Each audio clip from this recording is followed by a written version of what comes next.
What's going on, guys? CWG here. Welcome to a brand new episode of Nomifactory. And behind me is the periodic table of Greg. In the last episode, I asked you guys if we should build this thing. And there were so many of you guys in the comments that said yes. So heck yeah, we built it. Now, the way this works is pretty simple. These are all just monitors from Applied Energistics.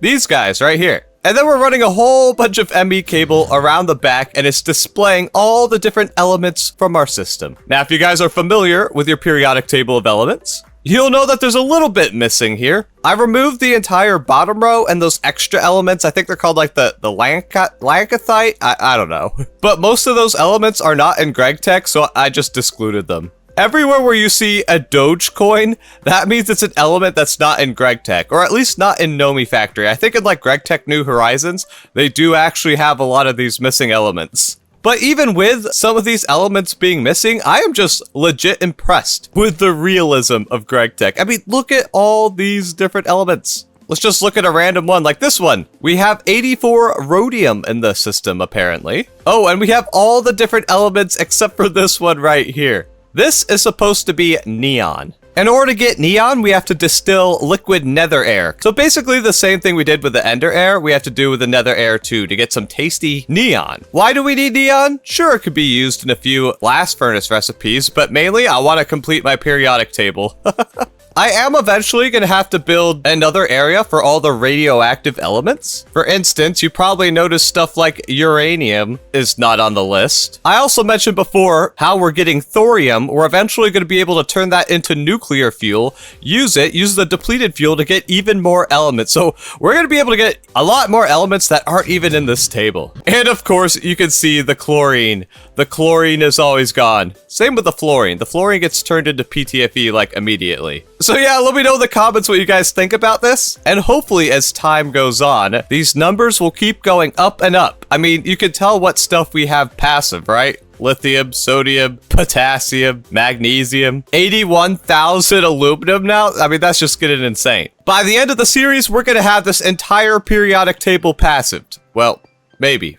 We'll see. All right, other random things I've been getting into. As you can see, I've expanded the platforms a lot with a little help from Stircat, and I've made it so each wing kind of has its own color now. The HV wing is lime, just like the wire. The MV wing is orange, kind of like the wire. I'm trying to match the wire color wherever possible. Oh, and you guys remember how this used to be like the MV machines that we were using?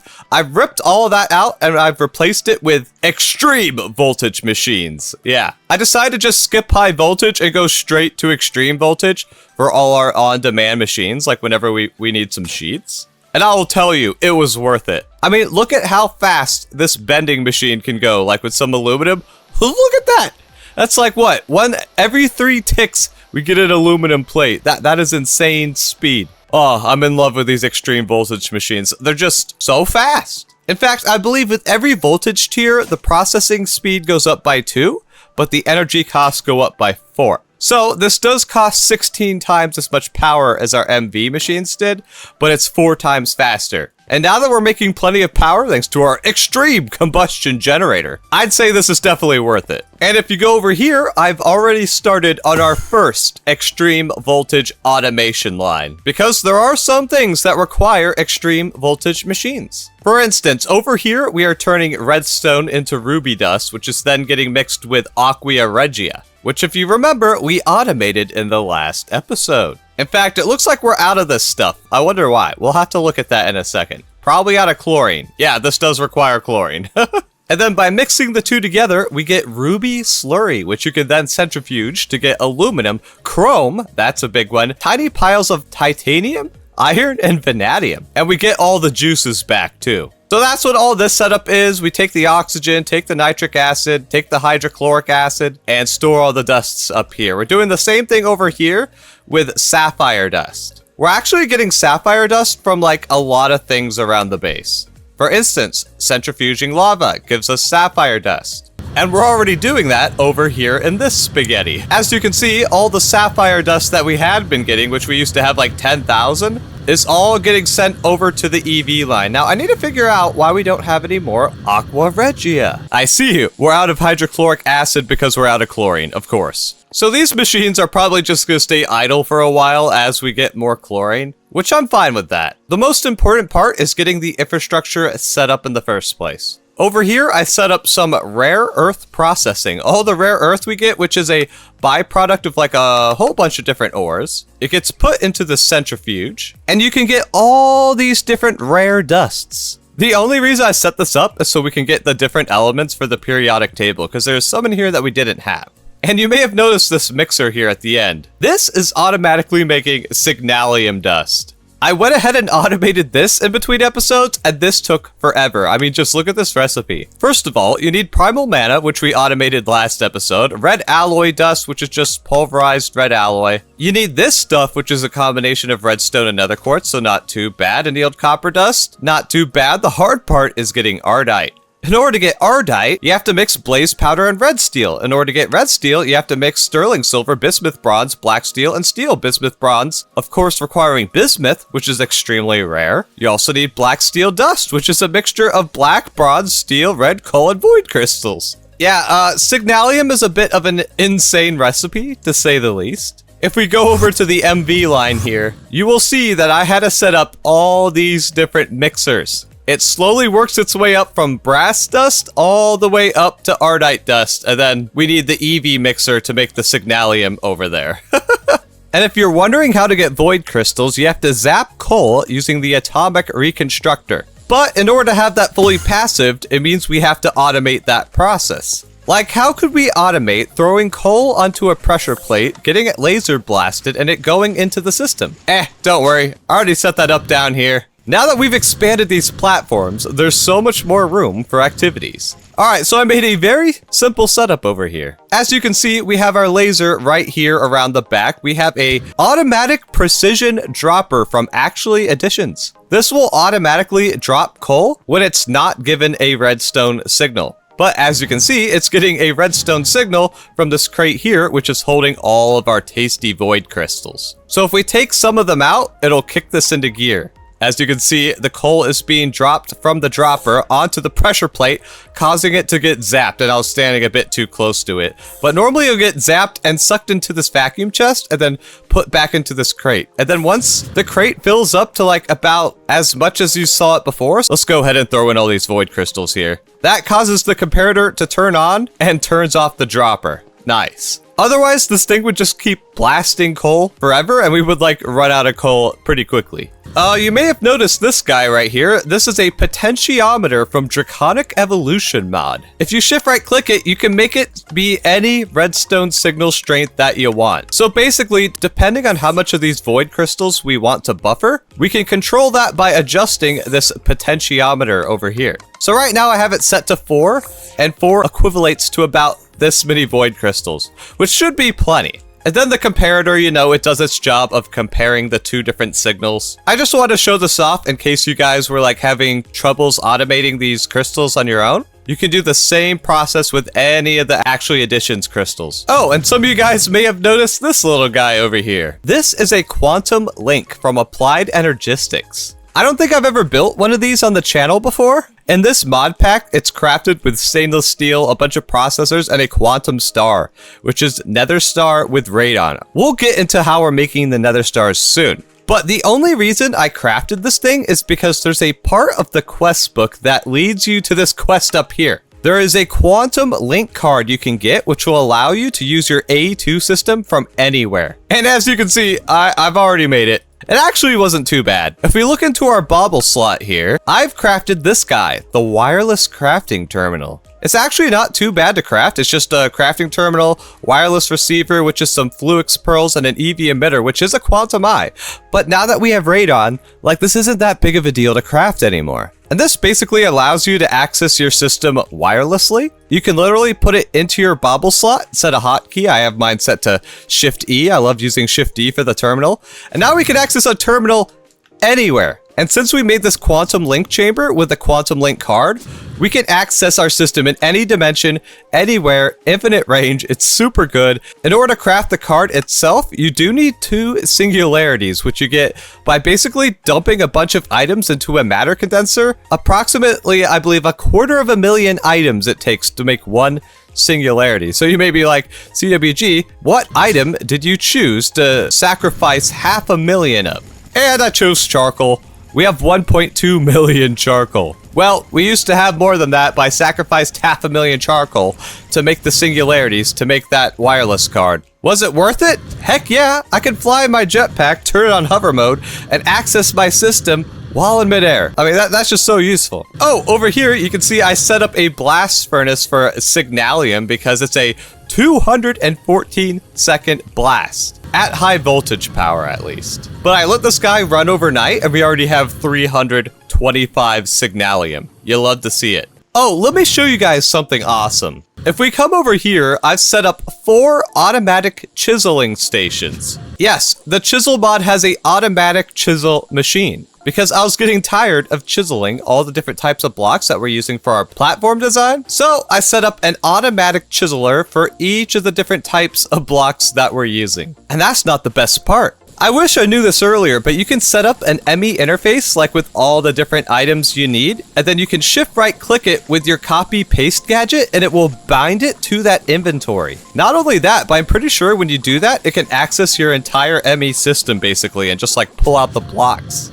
And because we did that, my inventory has none of the building blocks that I need, but we can still just like print more platforms. I mean, it should be as simple as going boop, and then we got a new platform. You'll love to see it. Oh, I forgot to automate these corner blocks. Oops. I'll have to do that later. Put on a ferro lantern to light up the area, and we should be good to go. I also had to set up a hammer here to turn the marble into marble cobblestone, but that's only a one-step process. That's easy in this pack, right? Over here, I have the packagers that are taking the small piles of sapphire, tiny piles of titanium, tiny piles of vanadium, and turning them into their big dust forms. And no, compacting drawers does not work with the Gregtech dusts. I've already tried it. Now, this does mean we technically have passive titanium, but this method is way too slow. We're gonna need way more titanium than this. But passive vanadium, that's a big deal, because vanadium is used to make a lot of the different alloys, and you usually don't need too much of it, so it's good that we're stockpiling like a little bit. So the goal of today's episode, I want to get into the microverse. The microverse is going to allow us to get ores. So we're going to be trying to craft these tier 1 microminers,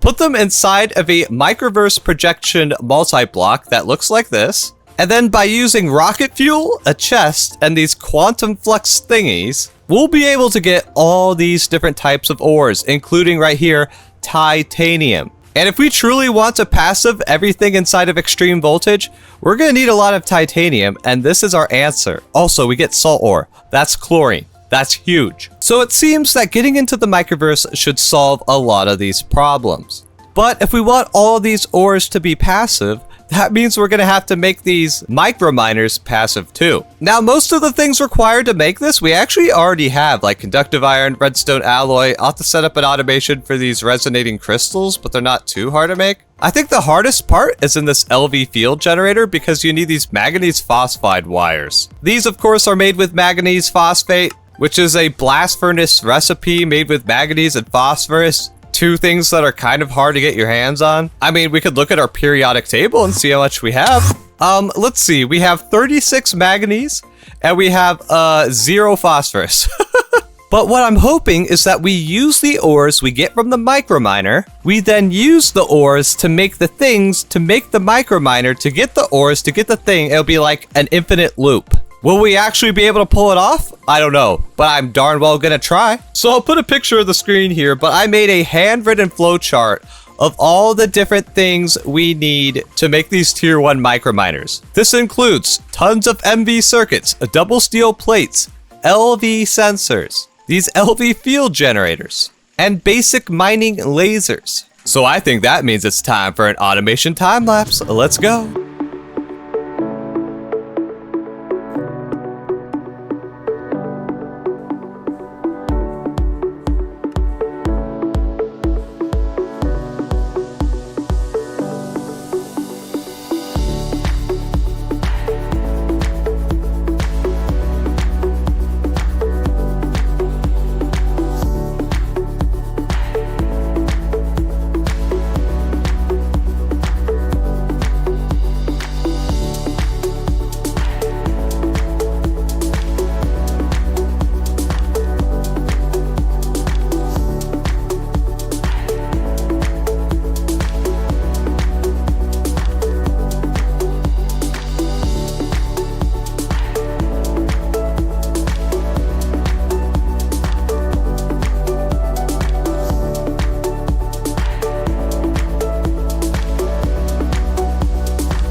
And we're back, and you guys see what's in my hand? Oh, baby, I got a little tiny spaceship. It's so cute. Yes, it took me about an hour and a half, but we now have tier 1 microminers completely automated. Is it passive? No, for a couple reasons. You can see in the other crafters here, we're making all the different components we need for the microminer. Like we need the laser, the guidance system, the thruster. So the thrusters are being made here. Already got a stack. We're making the guidance systems here. Already got a stack. Mining lasers here. Already got a stack. And combustion generators over here, which we don't have a stack yet because we're actually out of steel, as funny as that is. We do have steel passive, but so many of these components need steel. Like this needs steel, this needs steel. And each of these machine holes take 8 steel each. So that's 8 stacks of steel. This is 8 stacks of steel. This is 8 stacks of steel. My point is, we're using a ton of steel for this. I've even been manually alloying up some steel here just to help out our system. But if we leave this overnight, the steel should catch up into the buffers. Because remember, we are making steel automatically. We may have to buffer more than just 2048 of this stuff, huh? So I'll slap a storage upgrade in here so that doesn't happen again. Well, I mean, there's not too much to explain. We're making all the different types of stuffs and things we need in the machines. And here's our bottleneck. It's these field generators. In order to make the field generators, you need 4x manganese phosphide wire. Here, I'll show you guys the recipe. Yeah, each microminer needs 1 field generator, and each field generator needs 4 of these manganese phosphide wires. In which we're making manganese phosphide right here, but we're out of manganese and phosphorus. We have neither of these. Now, we do have manganese passive, but it's extremely slow, and we just straight up don't have phosphorus passive. I've been having to manually process apatite ore by hand. It's been quite the process. Now, luckily, if we look at the uses for our tier 1 microminer, there's 3 different missions we can set it on. We can get some creation data. That'll be used later in the game. There's all these ores that we're about to do, but there's also one that can give us apatite ore. With this mission here, we'll be able to get all the phosphorus we need. Only problem is you need a gemstone sensor, and this is not cheap. Not cheap at all. It requires like nether stars and stuff. Which just occurred to me, I never showed you guys, but in between episodes, I automated nether stars. There's actually a recipe in Nomifactory to make these. You guys remember how we automated arothium, pyrothium, petrothium, and cryrothium last episode over there? You can also use it with nether quartz to make the north tip, the west tip, the east tip, and the south tip. And then by combining all 4 rods, nether quartz, and luminescence, which we also automated last episode, we can make the star core. And then I got some complicated logic spaghetti back here. The only thing that really matters is that ingredients are being supplied into here. That way, this crafter right here can access all the different things. Then we combined all the star pieces to make nether stars. Nice. So we essentially have infinite nether stars, so that's kind of cool. Well, actually, it's not completely infinite because we need this luminescence. If you remember, luminescence needs phosphoric acid, which is more phosphorus. So right now, our 2 biggest crises are the chlorine crisis and the phosphorus crisis. I'm hoping that the micro missions can help us in this regards. So, in order to launch these guys onto their missions, we're going to need the basic microverse projector, which means we're going to need a lot of these casings, which come from microversium ingot. Yeah, that's a real thing. In order to get this, you have to blast steel, redstone, glowstone, and deuterium. Normally, you get deuterium by going to the moon. If you look at the quest book here, there's a whole path to go to the moon and mine some space dust to get some deuterium. But what if I told you we have deuterium at home? Really, look.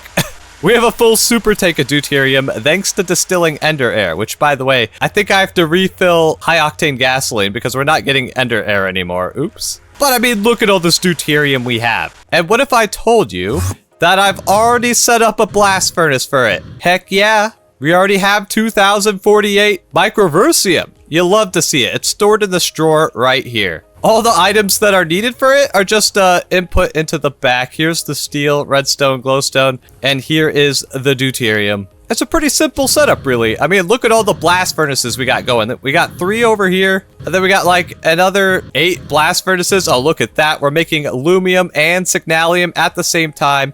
You'll love to see it. Well, we should be able to grab some microversium here. Delicious.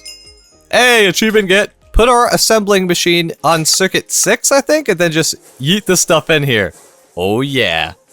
We're making microverse projector casings. Next, we should be able to combine these 4 items, oh that's so quick, to make a computer monitor.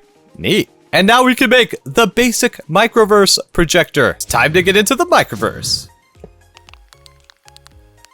Alright, we got almost everything we need for this multi-block here. Energy hatches, input-output bus, input hatch for the deuterium. Now we get to do the fun part. Chisel the diamond block. I think we need the purple space or the black space? Purple space, okay. So we grab this guy. Now that's a cool looking block. Hey, achievement get. So that goes smack in the center, and then I think, can we put a muffler on the top? Let's see. Yes, it works. Quest complete. Into the microverse. Give it some duct tape. This guy's gonna need HV power, so give me a sec to figure out how I'm gonna wire this up. All right, I think we should have everything ready to go now. I have a drawer network to collect all the ores. I've used some AE to put rocket fuel into this input hatch. And we have a robot arm on this input bus that can grab 1 quantum flux, 1 steel microminer, and 1 chest from the system. As you can see, it's being supplied by this interface. And the only thing it's missing right now is this quantum flux, which I do eventually plan on automating, but we can use moon dust that we're gonna get from the moon from the mission. So we gotta run the mission to do the thing. Make sense? So when I put in this quantum flux, everything should start. Here we go. It ate it! It's working! I think. It only uses 500 EU per tick, which is honestly not that bad. Look at it blast those particles. We're sending the little spaceship into the microverse where it's collecting ores for our own personal gain. Yes. And then it should, oh, it's like instant. Let's go. We got the ores. Oh my goodness, you love to see it. Look at all that ilmenitine we're getting. This is titanium. Look at all this salt we're getting. This is chlorine. Oh, this is huge. Let's get a screenshot. Our first microverse mission. Oh, but we have another mountain to climb ahead of us. We need to process these ores, and every ore has its own little complicated chain. Now, you could use single blocks to like do all this ore processing, but the single blocks are pretty slow. If we look into the quest book here in mid-game, there's a path that goes to something called Gregtech multi-blocks. Basically, there's a multi-block version of basically all the machines. For instance, let's go to our on-demand machines over here. The first step for almost like every type of ore is to take your ore and macerate it in a macerator. But look, it takes like 3 seconds per ore. That's way too slow. But if you go to JEI here and go all the way to the bottom, there it is, the large maceration tower. Look at this multi-block. It's huge. But apparently this is supposed to be able to like crush your ores way faster. Also, it looks cool, so I want one. But in order to make this, it's going to require IV machine parts, which we can do, tungsten carbide. Yeah, I mean, it's all stuff we can do now. It's going to require a lot of crafting, but we have the technology. Now, something we do not have the technology for is these casings. It's going to require Xeron 100 alloy. And in order to make this stuff, we're going to need this alloy blast smelter. Basically, for all the Gregtech stuff, Gregtech is basically an add-on mod to Gregtech that adds all these multi-blocks. We're going to need the alloy blast smelter. Look at this thing. It looks actually pretty cool, not gonna lie. But do we like have the stuffs and things to make this? Tantalum carbide, we can make that. EV alloy smelter? What about the casings? We're gonna need HSLA steel, because of course we are. And that's made with titanium, vanadium, invar, and molybdenum. I mean, all stuff we have technically. So I'm gonna make a bunch of these advanced alloys, and we're gonna work our way to the alloy blast smelter and the Gregtech multi-blocks.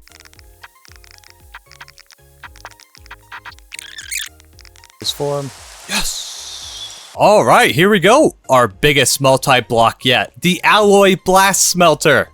Exciting. So this guy is going to be used to make different alloy liquids, including Xeron 100 that we need for the large maceration tower. So in order to do this, we're going to need helium and a whole bunch of different dusts. I already have all the different dusts, so that's good. We are injecting helium from the side here. This guy's getting powered by 2 HV hatches, so it is running at EV, because I believe, yeah, this is an EV recipe. I also put a transformer here with a battery bus to power our freezer here. This freezer is going to take our liquid Xeron 100 alloy, mold it with some ingot molds, and should make the thingy at the end. Let's toss in all these dusts and hopefully it works first try. Come on. It's on! Oh my gosh, it's so bright. Whoa. And how long is this recipe? 402 seconds. Oh boy. Well, we're just gonna have to let this guy run for a while and hopefully we can get a lot of Xeron 100. Alright, so after lots of waiting and crafting, I think I finally have everything that we're gonna need to make this crusher. We also need this thing called an Elite Parallel Control Hatch. This hatch allows the multi-block to do multiple recipes at once. We crafted the one that allows us to do 4 in parallel, but this was still so expensive. It takes 4 LUV circuits, so lots of circuit crafting. We needed an IV emitter, which is more circuits than a nether star and a bit of iridium. We also needed an IV sensor, which is another nether star, but we've done all this last episode, so it wasn't too big of a deal. It just took a long time. I also upgraded this alloy blast smelter to IV because it was just going too slow. There is now 2 extreme voltage hatches here on the back, and then we have a double transformer to get down to MV to power this up freezer. This freezer only needs to be at MV. It's plenty fast. So I think I'm gonna set up ore processing. I think we'll set it up over here. We got a power cable right here we can tap into, right next to the periodic table of Greg. I think this is the perfect spot. So for the second time this episode, let's build this extremely big maceration tower. All right, we should have the exact amount of casings. Hey, it formed. Let's go. We gotta do some maintenance issues. Nothing a little duct tape can't solve. And what's cool about this, it looks like you can actually control how many items get paralleled at once. That's cool. We have to keep this maxed out, of course. Now we just gotta route some power and some ME over here. All right, I got some power cable, ME cable coming around here. A little bit spaghetti, but we don't really have wireless power yet, so this is the way we have to do it. It's getting powered in the back from 1 HV energy hatch. And this is how we are going to insert the ores into this thing. I'm using a stainless steel crate. The input bus is right on the other side there. So that way we can automatically feed this guy with ores. And if we saturate all these channels, there's 5 other faces to this crate. So the crate's just like a buffer storage. Also, it's always raining. I mean, you guys already know that. So let's fly over to where our multiverse projector is and slap a storage bus on the back of this guy. This will allow the system to be able to access all the ores in this drawer. There we go. Now if we check the system for ill-mentine ore, we can see it. Nice. And pretty much all the ores you start with a crusher, so that's why we built it first. We should also get iron dust as a byproduct, so that's kind of cool. What we're gonna want to do is after we crush it, we're gonna want to thermal centrifuge it to get some extra rutile, which is more titanium. And then we're gonna want to macerate it again to get even more titanium. So let's add another stainless steel crate to the output here and request some elementine from the system. And we should see it turn on, maybe? Oh, I almost forgot to add a conveyor. The crate cannot automatically suck out of this interface, so you have to add a conveyor. Okay, it's working. 3 seconds. Okay, so it takes 3 seconds for it to crush 4 ore, right? Let's check the output hatch. Oh, baby, look at it. All right, so this is way faster than our steam crusher over here. I think this means we can finally retire our steam crusher. We've been using it for so long because that crusher can't give you byproducts. This guy can give you byproducts. As you can see, we're getting that tasty iron dust. Now, I wonder if the higher you overclock it, the better the chance of getting these byproducts, or if it's like a fixed rate with these multi-blocks. Let me know in the comments. I'm actually not sure. Yeah, so iron dust is only supposed to be a 14% drop rate, and it looks like we're getting a lot more than that. Once this is done crushing, I'll have to do some math. So it looks like our proc rate for iron dust was about like 45%. Wow. I wonder if using the multi-block actually buffs it. I have no idea. Let me know in the comments. Now, the next step in this process is to thermal centrifuge it to get tiny piles of rutile dust. And yes, there is a multi-block for this. And this one looks pretty cool. But this is going to need vibration-safe casing. Like all the multi-blocks, they require some weird alloy. This one needs incolloy blah blah blah ingot. I wonder how hard of a process this is to get. Aluminum, manganese, vanadium, steel, and yttrium. Oh, finally, a use for our yttrium. Or I think it's pronounced yttrium. I don't know. I'll have to do this off camera because look at how long the recipe is. Oh man. All right, 1 hour has passed and I'm using these metals right here to make some advanced alloy. Some Inconel blah blah blah ingots. And yes, I decided to go ham and build the multi-block thermal centrifuge. Honestly, it looks pretty cool. We have to try it out. So let's grab all of our elementine ore here and throw it into this crate. It appears to be working. It takes 10 seconds per recipe. We may have to overclock this with another HV energy hatch. Not sure yet. I'm kind of in the experimental phase before I set this all up permanently. And look at that. Look at all that rutile we're getting. And then with the centrifuged ore, I believe we have to, send it back through the grinder. So if we grab some of this, put it into this crate over here, it should be grinding down and giving us even more rutile. Yes. I think we have infinite titanium now, guys. So I built a few more multi-blocks off camera. Check it out. Not only do we have the thermal centrifuge now, we also have a centrifuge. You can see it by the mode selected above. If you want to change the mode of these guys, you just have to smack it with a screwdriver. So we now have a crusher, a thermal centrifuge, a normal centrifuge, a packager. This is used to turn all the different tiny piles of dust that we're getting, and this will turn it into the normal dusty dust. Very useful. And then stacked on top of this packaging machine is an electrolysis plant. I don't know why I chose to stack it. I thought it would look cool. It kind of looks like a metallic mushroom. I don't know. But all the different things that need to get electrolyzed are being inserted into the crate from the back here. You can see there's like rock salt, biotite, all kinds of things. That then gets sent into the input bus, and all the different byproducts go to the crate on the end here, and all the different juices that we get from it go into these super tanks. Some of them I don't have assigned yet, but I'm sure I'll need them in the future. But look at that, we're getting that tasty chlorine and fluorine. Oh yeah. Now, the way I automated this thing is actually pretty simple. On the left of the multi-block is input, on the right of the multi-block is output. Same with all of these machines. Now I am using interfaces onto these crates, and that is how we are directing the items where to go. For instance, all these dusts need to get centrifuged, so they get sent into the centrifuge. We have to thermally centrifuge cassiterite ore, so that's why it's filtered to this one. Same thing with the packager here. And if you ever run out of slots, you can just add more input buses. I think these guys can support like up to 10 input buses. It's kind of crazy. Oh, and as you can see, our centrifuge and thermal centrifuge are wall sharing.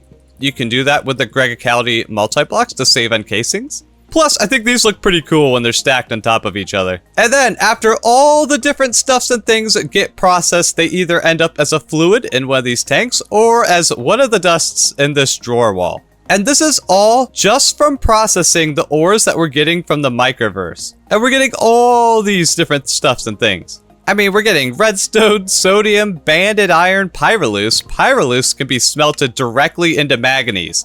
That's huge. We're getting some moon dust. This is going to be used to make more quantum fluxes. In fact, let's do that now, before I forget. Boom, 16 more quantum fluxes. We're getting a whole bunch of bismuth. Look at that. This is going to help us fill out our periodic table. Now, inside of all the 2x2 drawers are the items that are kind of like in their intermediate process. Basically, they've been processed once, but they still need to be processed again. So let's pretend that I'm an elementine ore for a second. First things first, I am going to be put into the crusher, then end up in this output. I will then get sent into this drawer controller and end up as one of these crushed dusts. I will then get sent into this crate because we have it set on this interface, and we will get thermally centrifuged.